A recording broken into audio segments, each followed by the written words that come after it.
Okay, I'm Mick. You've seen me on the channel, a bit quiet side. It's probably because Rich just films himself, and every time he does film me, it's when I'm having a cup of tea or having 5 minutes. Makes me look like I'm doing nothing, but we all know the real story. Anyway, as was mentioned earlier, a few weeks ago, I'm going to start a new project of my own, a garden room. Now, this camera I'm doing this on now is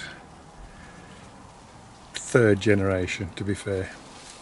First one was absolute dog toffee. The second one never turned up, so I've ended up spending a bit more. Hopefully the quality's okay. Trouble is, documentation, I'm a little bit behind, or you're a little bit behind of where I am at the moment. So we'll have a quick run through, and I'll point out a few things I've already done. Okay, here we go then. Right, starting at the beginning, there was a shed there. My garden's about 100 foot long, and I've got to negotiate a narrow passage at the side of the house and another 60-70 foot down to the drive, and I had to carry all that down there. Great fun. But before I even started that, if you want to look just up the corner, zoom in, there was two huge conifers. There's one remaining. The other one was sort of, where's my finger, there-ish, on the corner of what's obviously going to be the building now. They were like, I don't know, 40 feet I suppose. I had some professionals come. I use the term loosely. Very untrained chimps would be a closer description. Let me just show you what they did.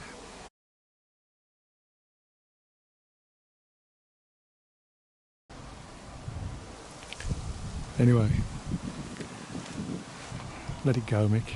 But the one, obviously this side of the remaining stump, I had to take it right down to below ground level, so I could start putting this in the position I wanted it in. As you can see, I've got so far. Let's start moving back a little bit.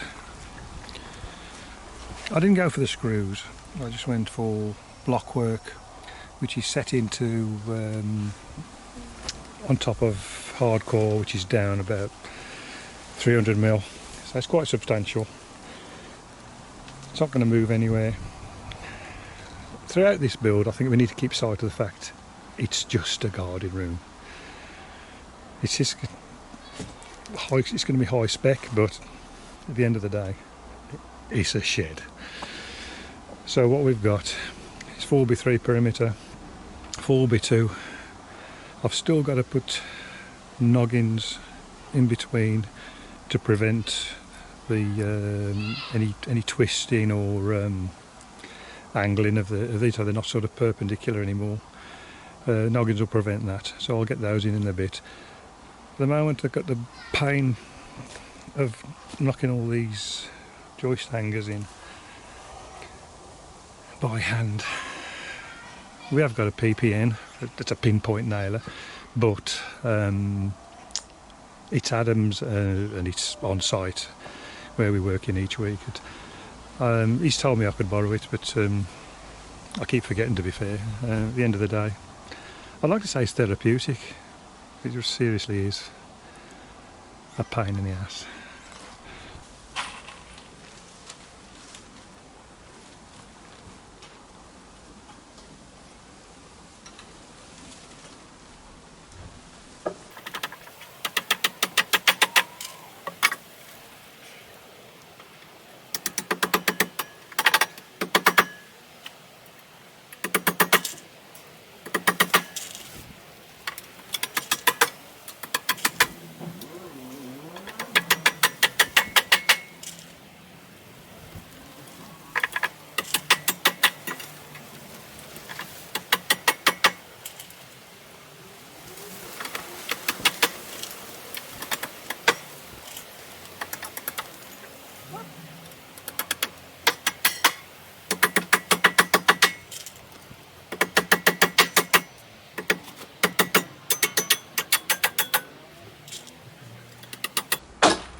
Okay, for those, I don't teach anybody to suck eggs.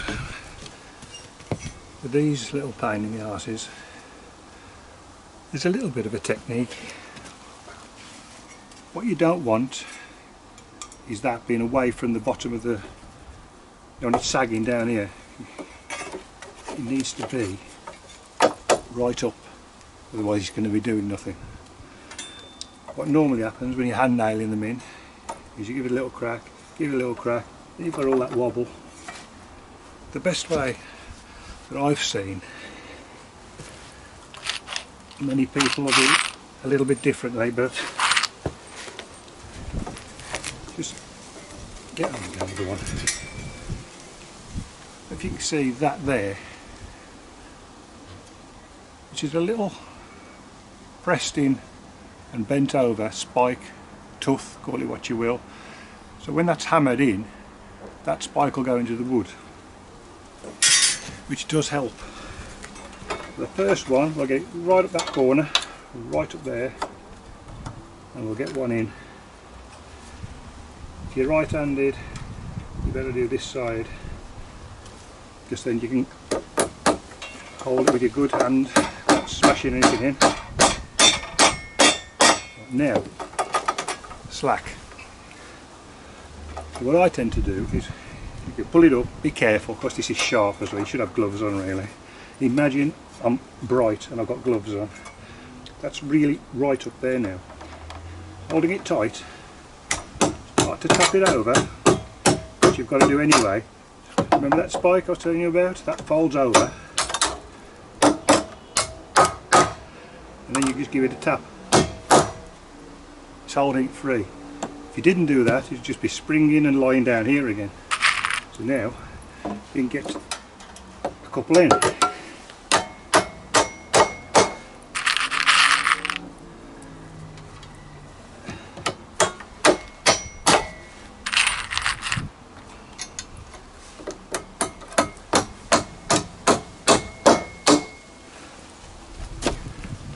Also, trying to do this bit, your hand's in the way, you can't do anything. Don't go crazy, just hold it in your right hand, or that side in your left hand if you're left-handed. Just get started with your left hand. Don't go crazy because you'll bash your fingers, but see it started, happy days. In we go. Same with the other side over here.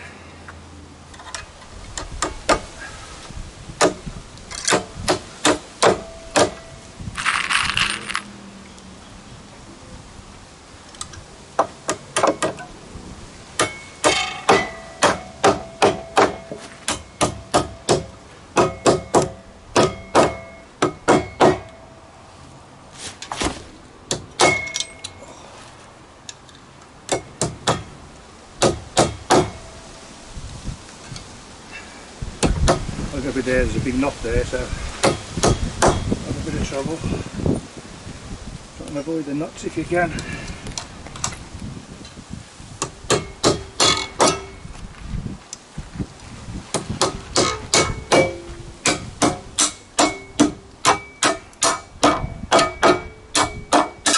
Fold over. You only really need one in the back.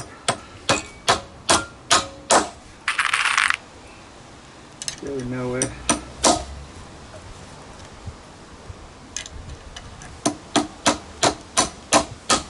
Straight into that knot, and that is another one done.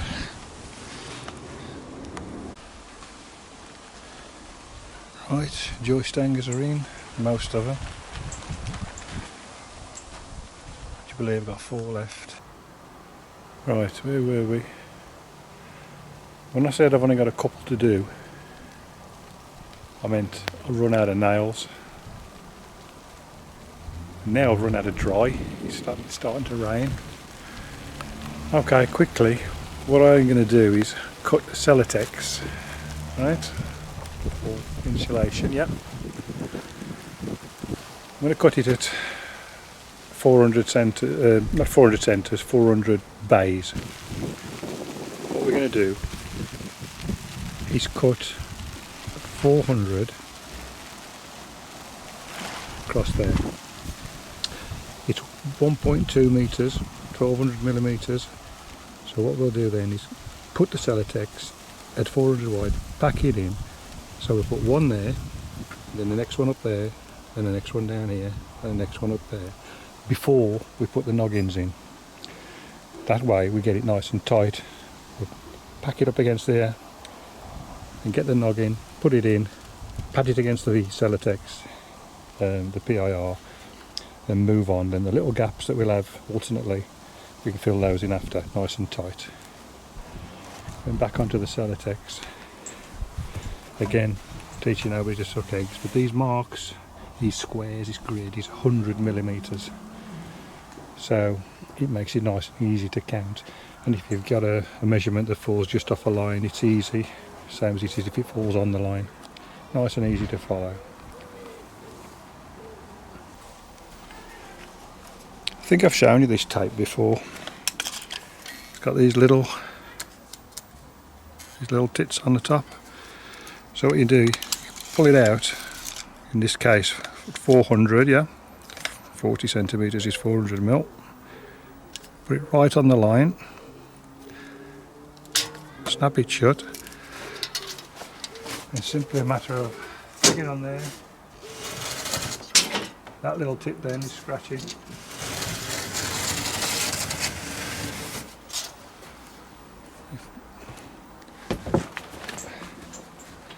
We just have a little zoom in.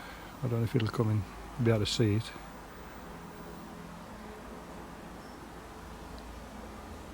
I'm getting used to the camera, it's a bit slow. But you can see there's a scratch right there.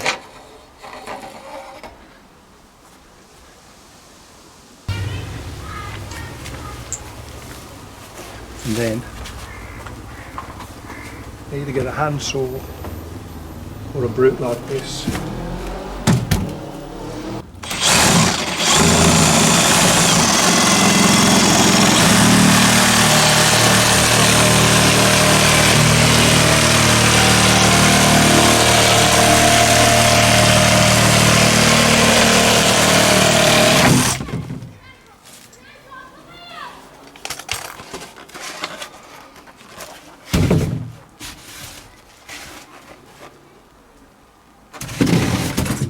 And there you have it. One.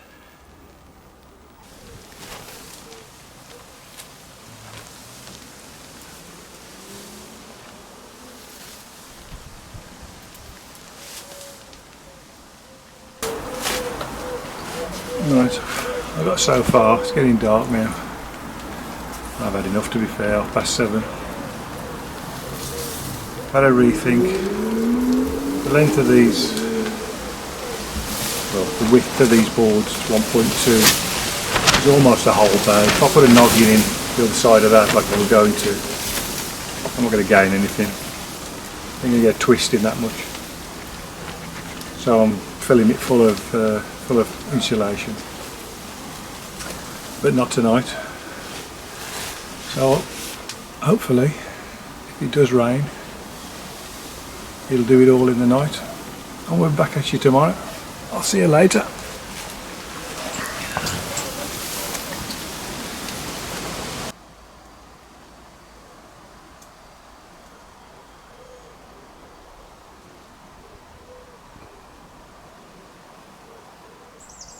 Right, as you can see, all the PIR's in now. I put a bit of expanding foam in the in any small gaps and whatever, so it should be fine. Next I'll scrape that off, all the excess. We'll get a little bit of flooring done. That'll do for the end of this exciting episode. So as always, hit the subscribe button and the likes, etc. Thumbs up if you like it, if you don't. And I'll see you in part 2.